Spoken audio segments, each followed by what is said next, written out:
Untuk tingkatan 1, pelajar dah belajar tentang kuasa 2, punca kuasa 2, kuasa 3 dan punca kuasa 3. Dalam tajuk indeks tingkatan 3 ni, kita akan bincang lagi dengan lebih mendalam kuasa-kuasa yang lebih besar daripada kuasa 2 dan kuasa 3. Contohnya 2 kuasa 5, 2 kuasa 10, 2 kuasa 39, 2 kuasa 101, 2 kuasa 2021. Juga kuasa yang lebih kecil daripada kuasa 2 dan kuasa 3. Contohnya 2 kuasa negatif 1.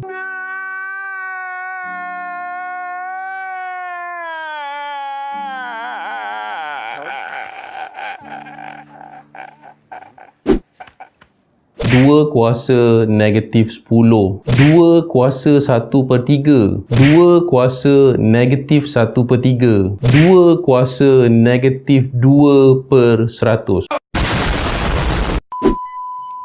Setakat ni belum ada lagi pelajar yang pecah kepala belajar matematik dekat sekolah. Ya, memang tak ada. Dan juga tak ada istilah pelajar yang pandai matematik, yang tak pandai ke. Siapa yang fokus dan belajar, dia akan faham dan boleh jawab soalan latihan matematik. Tapi siapa yang tak belajar, tak fokus, tak beri perhatian, memang dia tak tahu dan tak faham macam mana nak jawab soalan latihan. Okey, cikgu ulang balik apa yang pelajar belajar sewaktu tingkatan 1, iaitu 3 kuasa 2, bermaksud 3 darab 3.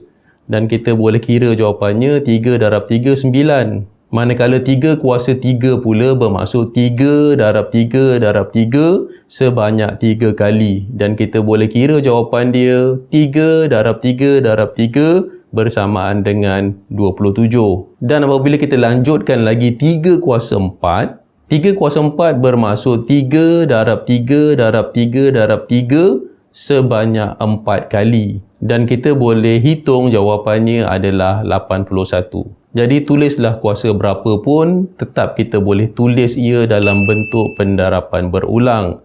Contohnya A kuasa 7.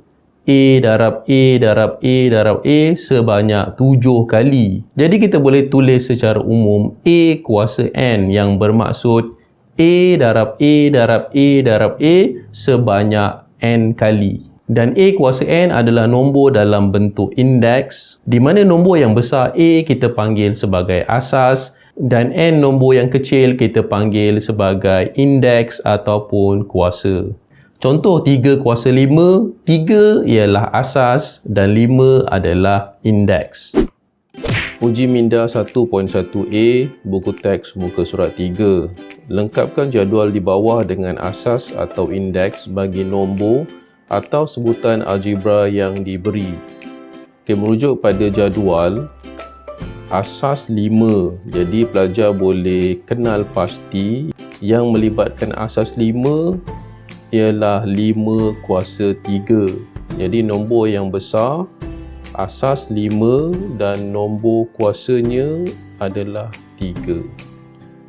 Okey, yang melibatkan indeks 7 ataupun kuasa 7 ialah negatif 4 kuasa 7. Jadi kita boleh tulis negatif 4 sebagai asas di mana indeksnya ialah 7.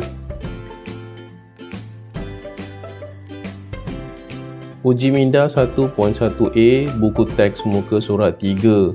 Nyatakan pendarapan berulang berikut dalam bentuk indeks A kuasa N. Jadi soalan A, 6 darab 6 darab 6 sebanyak 6 kali. Jadi kita tulis 6 sebagai asas dan 6 juga sebagai kuasa. Soalan B, 0.5 darab 0.5 darab 0.5 sebanyak 7 kali. Jadi kita tulis 0.5 sebagai asas dan 7 sebagai indeks. Uji minda 1.1a, buku teks muka surat 3. Tukarkan nombor atau sebutan algebra dalam bentuk indeks kepada pendarapan berulang. Okay, soalan A, negatif 3 kuasa 3. Jadi kita tulis negatif 3 darab negatif 3 darab negatif 3. Seterusnya adalah latihan menggunakan kalkulator dengan merujuk buku teks muka surat 6. Pelajar boleh kenal pasti butang kuasa 2 dan kuasa 3 pada kalkulator masing-masing, tetapi tiada butang kuasa 4. Jadi jika pelajar hendak hitung 5 kuasa 4, pelajar boleh gunakan butang anak panah yang merujuk kepada kuasa. 5 kuasa 4, 5 diikuti dengan simbol anak panah dan 4 yang merujuk kepada kuasa yang memberi jawapan 625. Dan bagi nombor indeks yang melibatkan tanda negatif, pelajar perlu letakkan kurungan. Contohnya, kurungan negatif 7, tutup kurungan, anak panah ke atas dan diikuti dengan nombor 3. Dan jika soalan yang melibatkan pecahan, pelajar perlu tekan butang ABC yang merujuk kepada pecahan 2/3. Uji minda 1.1C buku teks muka surat 6. Hitung nilai bagi setiap nombor dalam bentuk indeks di bawah.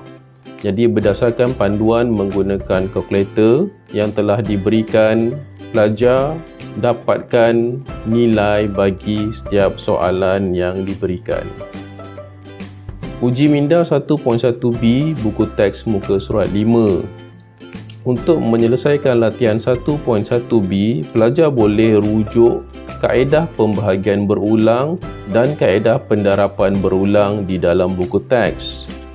Tetapi disebabkan pelajar telah belajar cara menggunakan kalkulator, adalah lebih mudah untuk pelajar menggunakan kaedah cuba jaya. Tuliskan setiap nombor berikut dalam bentuk indeks dengan menggunakan asas yang dinyatakan dalam kurungan. 81 tuliskan sebagai asas 3. Dengan menggunakan kalkulator, pelajar hitung nilai 3 kuasa 1 bersamaan dengan 3, 3 kuasa 2 bersamaan dengan 9, 3 kuasa 3 bersamaan dengan 27, 3 kuasa 4 bersamaan dengan 81. Jadi kita perolehi nombor 81 dalam asas 3 ialah 3 kuasa 4.